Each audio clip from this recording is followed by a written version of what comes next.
time for the culling games, baby. JJK is coming back in a couple of months, but we're gonna be culling a lot of things. Actually, it's not even that much. What have I dropped? Well, I've already talked about this one, right? Copyright strikes, we're getting fucked. We're absolutely getting robbed right now, and it is what it is. I always play from behind.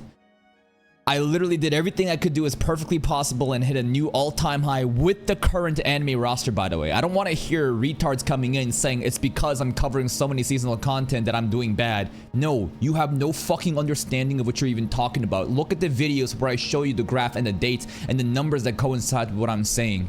We hit an all-time high, then what happens? Chainsmoker Cat, boom. Then what happens? Demon Slayer Infinity Castle, boom. Then what happens? Villager, boom. 3 separate incidents with 3 separate phases where an immediate fucking shut off and fall off in viewership happens with a suggested feed and viewer and non-viewer ratio, right? The subscriber to non-subscriber just plainly showing you that, like, I gotta do what I gotta do. Right? This is gone. I think this is gone too. This is dropped because of copyright. This one is just dropped because I think it's just so fucking mid. Not a single episode am I actually moved. There's some moments here and there that might be a little bit interesting, that might be a little fun, but to be honest, like, I think that this anime genuinely is fucking just like, I wouldn't say bad, but it's fucking mid. There is nothing really fun going on, and there's nothing worse than an anime that's like mid. Because like if it's bad, you can laugh at it and shit on it together as like a group. When it's peaked, then you can enjoy the cinema. When it's mid, it's like no one has anything to say. The entire time I'm just like, yep, okay, yep, alright. Here's another thing that I think is fucking mid, that I haven't dropped just yet, this one. I can't believe how fucking garbage this show has become lately. The first episode was kind of interesting, right? You got new Korean voice acting, new story, it's kind of fun, the setup. Then like I realized this show is fucking retarded. It's actually so stupid. Everything just gets made up on the spot, and the storytelling is done in such a way that there is no like foreshadowing or anything that needs to be set up. Events just happen that the author explains, well actually this is why it's going on. I'm like, okay, sure, even though the rules aren't even consistent. And then like the pacing issue, the pacing issue is the problem. I don't even think that the source material is bad, but like when I think about what happened last episode, bro, like we went from one place to another. It should have been like Orifon, whether it be, you know, taking the TKB's fucking auction, you know, item, whether it be fucking, you know, beating that the assistant lady that showed up and putting like zombie powder on her. These events happen like so quickly in such an unsatisfying way that there is no moment to actually enjoy the moment. It's just like, hey, by the way, this happened next. Hey, by the way, this happened next. And it's just like, you're speed rushing the story. I don't feel moved. I don't feel engaged. It's so fucking bad. I think that this is probably gonna get dropped at this rate if the audience interest dies along. I'm very disappointed about this anime. It's actually, but I get it. Like it's their first project, right? Like it's their like first. It's a Korean studio doing a Korean webtoon, Korean anime for the first time. But like, goddamn, they have a lot to fucking learn. Here's an anime that's the complete opposite. Liar Game. I put this at. Oh wait, we gotta change the. Hold up. What's going on right now? Good, great, peak. You know what? Let's change like the color schemes too. Actually, sure. Maybe this. Sure, maybe that. So, Liar Game for sure. If you look at the production value of just like animation, technical expertise, I feel like this is mogging Liar Game. Things are moving. There's some interesting storyboards, right? Cool, flashy moments. It's fun. But the thing is, that's not really all there is to an anime, right? There's also, again, just like the direction of said storytelling. And when you look at Liar Game, it clearly does a much better job in understanding the story points and how it should be conveyed and letting the audience enjoy those moments. Even with chopped, you know, like animation techniques again, an anime can be very fun, and that's what Liar Game is right now. Last episode, the Contraband game is about to come to an end. I think the most recent episode that we're gonna watch today, it's just gonna be like a mindfuck of like who's actually gonna win, because it feels like Yokoya is the one that's winning and dominant, and that's what the narrative has been. Yet if you look at the actual episode, the entire episode was from the POV of Yokoya, and anytime that you have a POV from somebody, it means that the other side's actually plotting something and we're about to hit in the head, right? Because Yokoya had such a focus in the POV and we didn't get to see anything Akiyama was thinking, those are usually the moments where it's just like, yep, the good guy's gonna win. But we'll see. We'll see if who actually comes out on top. Grand Blue was actually good, if not great. Some of the comedies are just not hitting at times, but what I really enjoyed was Kohei looking out for Keiki. Kohei was being a degenerate as usual, just pants down, sexually harassing everybody. Yep, that's peekaboo style, baby. Peekaboo as in the penis is fucking peekabooing out of the pants. But there's a lot of moments where he's actually he's ruining the moments for Iori to get with the girl. Why? Because he understands that Keiki wants him and wants closure. And the fact that like he actually helped her out in such a cool way, like Kohei has a lot of great moments. It's the contrast of like degenerate fucking pedophile lolicon into wow, like you actually did care. That was a good moment. Frontier Lord low-key is becoming kind of mid. However, I'd say that the story is still way more enjoyable than this. Lately, I mean, it's a slow burn civilization story. The most recent one with the kids doing the song was actually amazing. That song was actually really well done. I'm more interested in like the arc from the east, you know, whether it be the succession war, the princesses, the princes, and the beef that they have, right? I want more of that. I'm kind of tapped out with just, you know, Diaz and Alna. Just, oh my god, I want kid, you're so manly. Oh, we raised new, you know, crops today. It's just like, okay, sure. But it's like, if that's the only thing that the story has to offer, a lot of people are slowly losing interest, and it's just like, please, let's just actually develop a fucking story arc instead of every episode being like OVA filler of just hanging out with the family. Inuma was on hiatus this week. This one was fucking crazy. What the fuck? I probably enjoyed this more than Liar Game this week. So, Tennoji family. Tennoji family, the mom was in a bikini pulling up in the bathhouse with Itsuki, and the dad is like, so how far have you gone with my daughter? The overall outlook and the attitude at that family is totally different compared to the Konoha family, right? Where Hinako is just living as like basically a slave, like a bird trapped in a cage. You have to play the specific role. Much more enjoy the Tennoji. I think that she is my favorite girl of the rich girls in this show so far. Again, great episode. 100 Girlfriends? Yeah, it was something else. It was... So we have a Momiji. So she's a lolly that gropes girls because she's a massage therapist. Amazing. I do enjoy her character. Like, she's like she's kind of like Tobichi Origami in the way that like they're kind of soft-spoken. Not completely that absent-minded kudere, but like degenerate kudere. You know what I mean? The way that she speaks, the little pout she has in her mouth. She has a very adorable design, and she just keeps doing this and gives us a fan service. That was pretty much the episode, right? Gropey grope, massage. There's a lot of shoutouts to actually the artists of the 100 Girlfriends too, which was pretty cool. Voiced by apparently Goku for whatever reason, because their name kind of is the same. I have a hot take with Tanya. So, you guys should know by now how much I glazed Tanya season 1. Season 2, I think,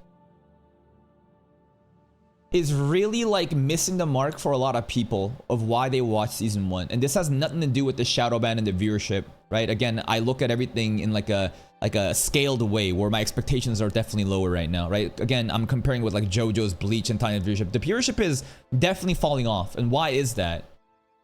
Season 2, I think, is really developing characters that many people don't give a fuck about in season 1. The thing that people loved about season 1 was the crazy setting and how this girl is thrown into war and committing almost war crimes, if not war crimes, and the horrors of war. And they did that really well. Every episode had a purpose and really just fleshed out its themes and executed it really well. Season 2 is Old Man Yaoi. And I don't think many people really give a fuck about Zetor or Rudelstorff or many of the other stuff in the politics happening behind the scene. I think a lot of people just want to see like Tanya versus Mary Sue, Tanya versus whatever, like Tanya getting into crazy shit and stuff happening. Even in the story, Tanya has taken a step back as she's been promoted and she's kind of just managing stuff while Weiss is the one in the front field, right? The season 2 definitely has been on a slow burn.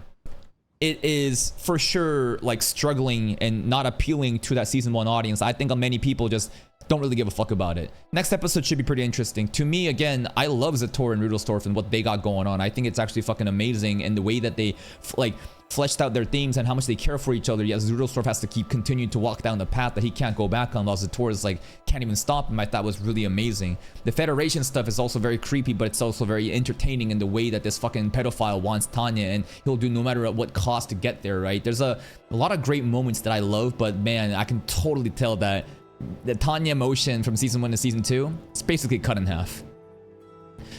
Episodes 1 to 6 though, I'd probably put it here. Episode 1 to 5. First episode started off explosive for sure, right? A lot of hype moments here and there, an introduction to the new setting, but the next 4 episodes after that was definitely just slow burn setup. I think the stuff with the trader and stuff is actually going to be very interesting. We'll see what happens there.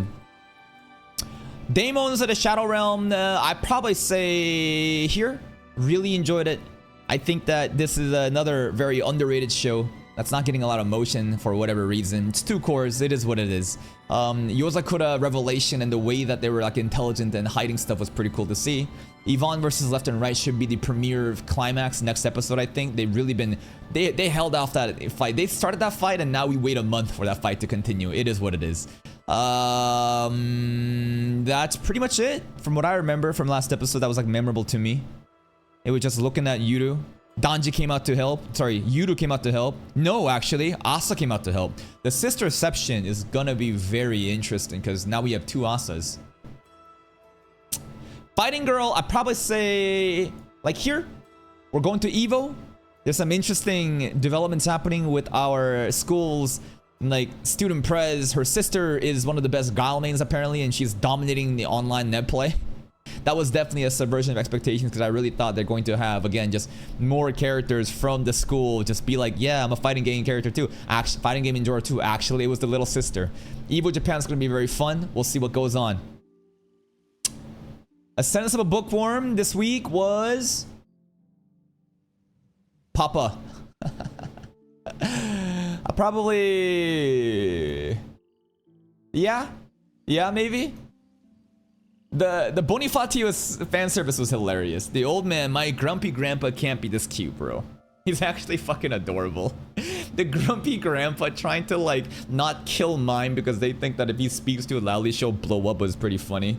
There's like a misunderstanding which is kind of sad. Mime thinks that his, grandpa might actually hate him, which is not the case, but we'll see how that develops later on.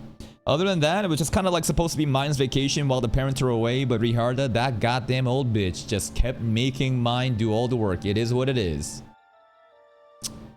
Kaiju Girl, I would say this was actually amazing this week. I think I actually enjoyed it more. Tanya is kind of awkward because I'm just kind of judging like episodes 1 to 5. I think Kaiju Girl like deserves to be peaked this week. Like, this shit actually popped off. Rairi and her character arc has been phenomenal. Just all the themes about self-acceptance and self-love. Rairi, the gorilla, like finds the fuckboy again and he thinks that she's hot, but he doesn't know, and when he figures out, he's all nasty, but she's like, you know what, I don't care about you. I got good friends now. And when the friends, everybody realized who she actually was, they accepted her. And she's like, I have my own ambitions and my dreams and I'm gonna live my own fucking life. Goodbye, loser.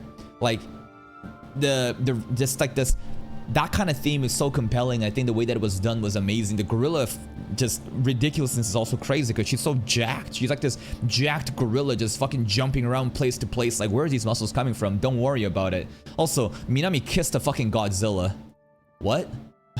I don't know where we're going with this, but Minami will be fucking that Godzilla pretty soon. Next up, let's see.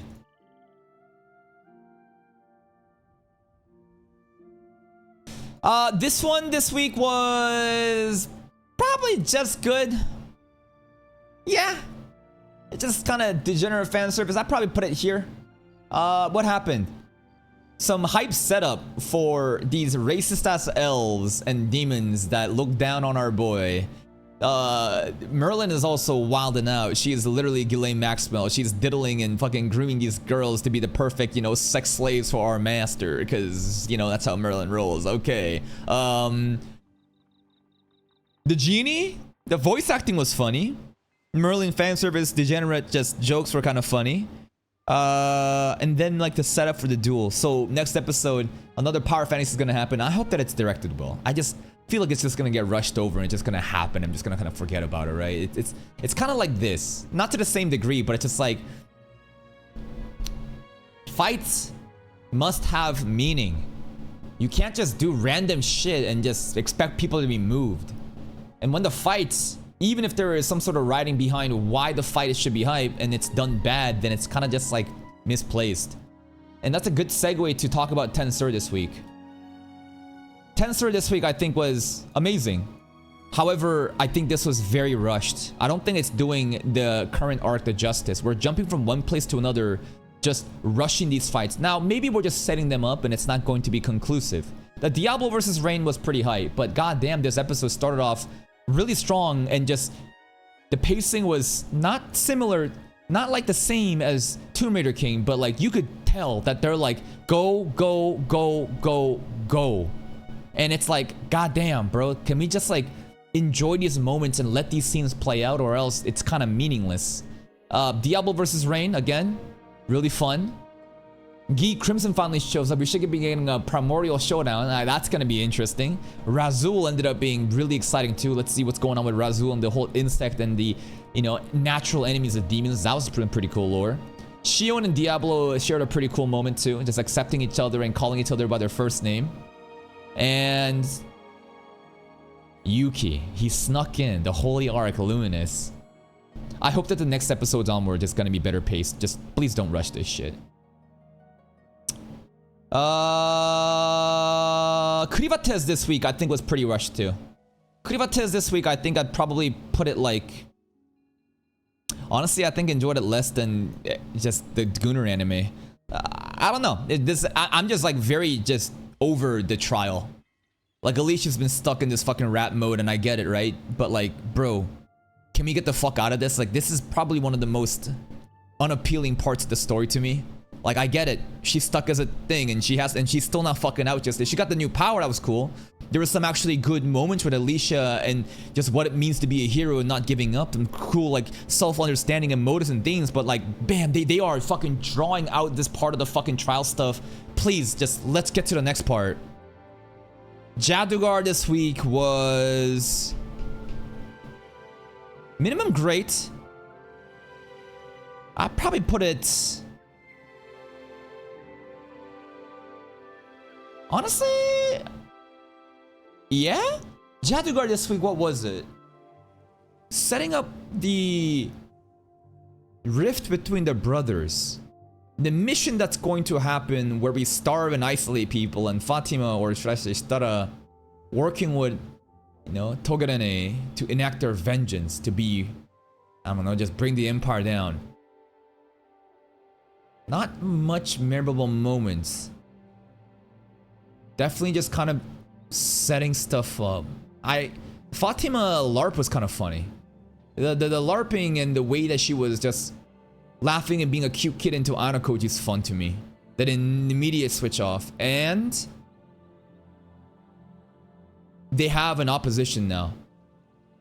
Ogeda is #1 wife, right? And the rugby face girl, Hey Arnold girl.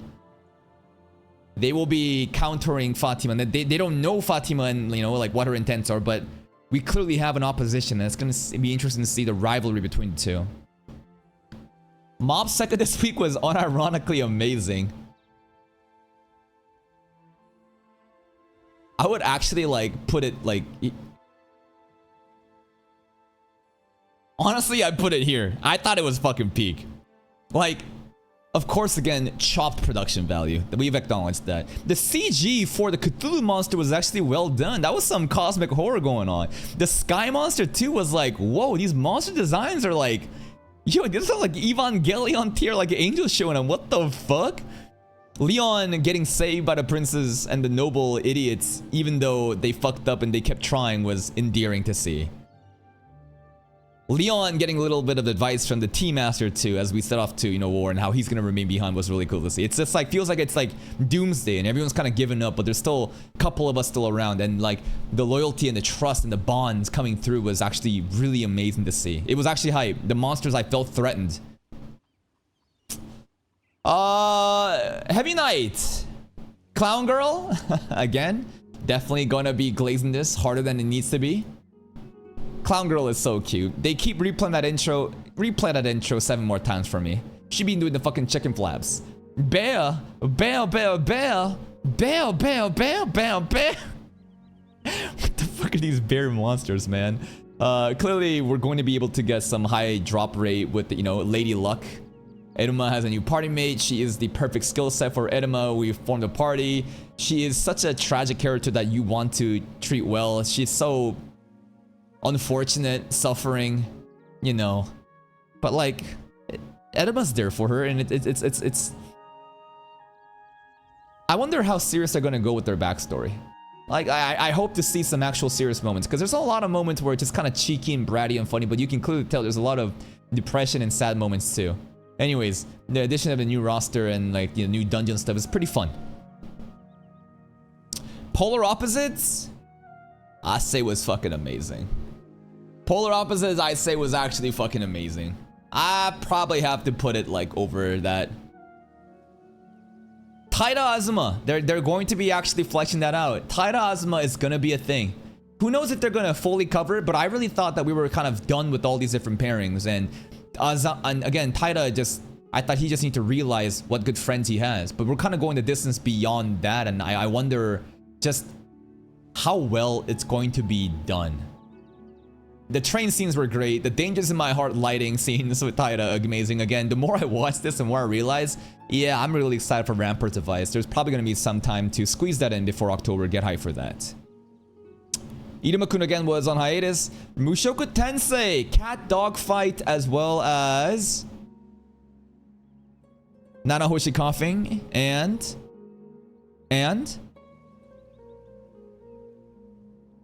that's pretty much it. Getting set up for Pedagogy stuff. I'll probably put it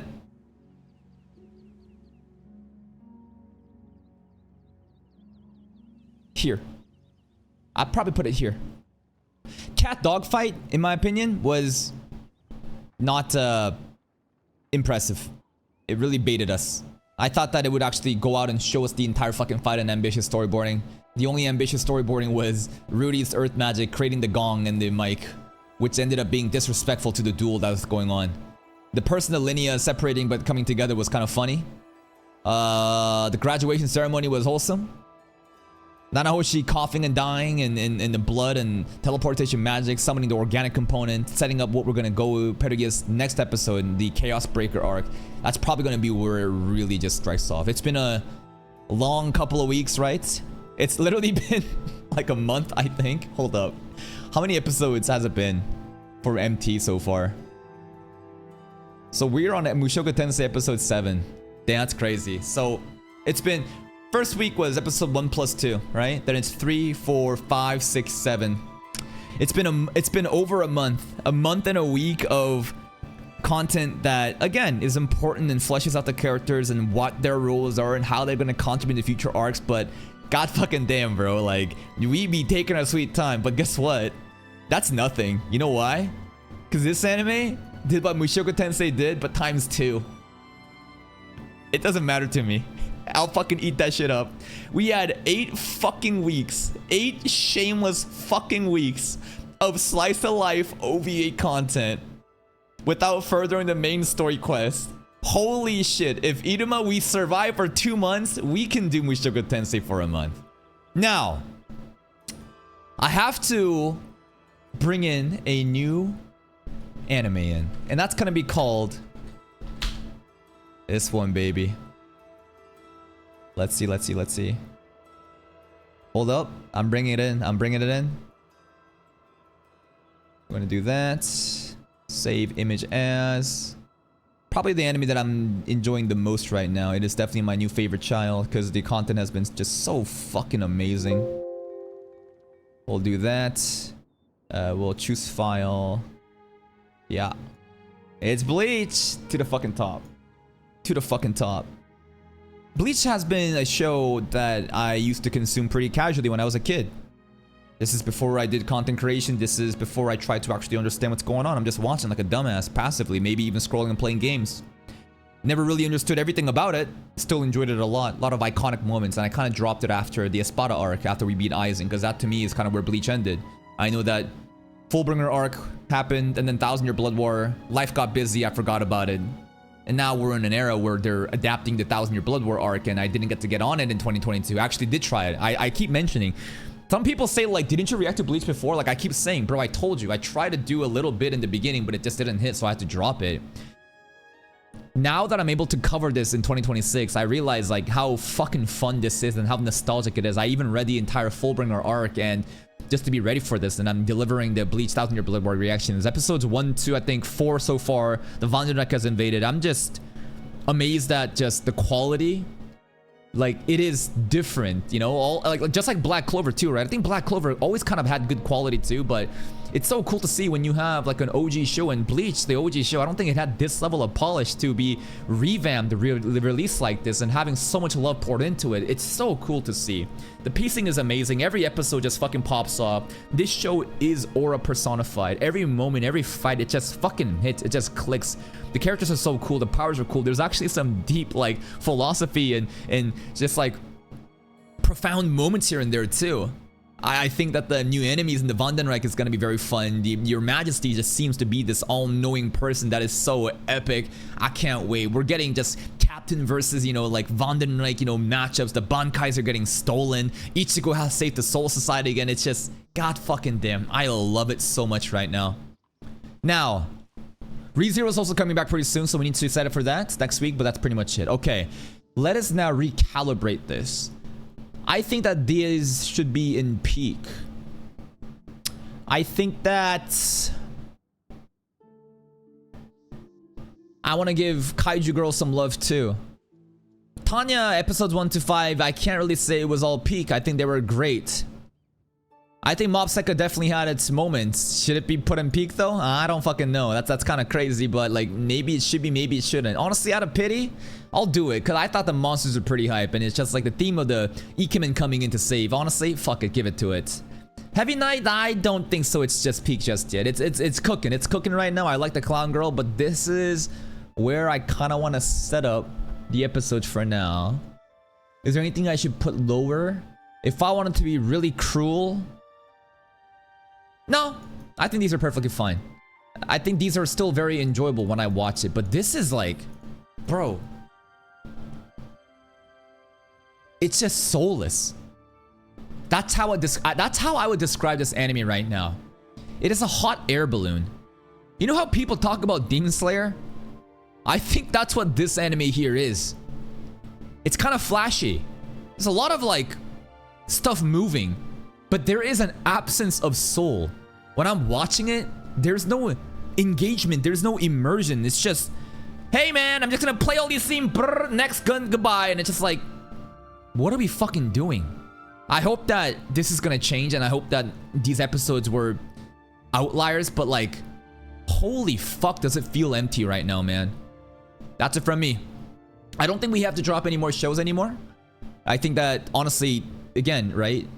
Stop telling me sticking with these schedules or the animes or what's killing my channel. Again, I've proven to you that with the existing roster, I hit an all-time new high in the fucking channel. It's these goddamn copyright strikes and how the shadow ban may be correlated with them, and how I got 3 of them back to back to back. That's really just fucking me up right now. I'm getting gangbanged, but even then it's fine. We have enough slots where we can cover community series and weekly series at the same time. I think it's a pretty healthy balance now. I think this is probably going to be where it's at. But honestly, if I were to drop more shows, it'd be on the Wednesday shows. And if I wanted to really drop it, it's probably going to be Tomb Raider King and perhaps even Frontier Lord. Like Frontier Lord, it's kind of suspicious at this point. It's not the biggest issue, but I definitely do enjoy watching. Like, I hope that Frontier Lord just kind of steps up higher. But anyways, this week, Kokore, gone. Why? It's just so fucking mid. This, 99. Why is Iruma NA? I love questions like this. Tell me what happened in the most recent episode that aired. Did you even watch the episode? Why the fuck are you telling me to rate an episode that you haven't even watched, that you don't even know exist? You just LARPing right now? What are we fucking doing? Do you know what this is? This is a weekly tier list.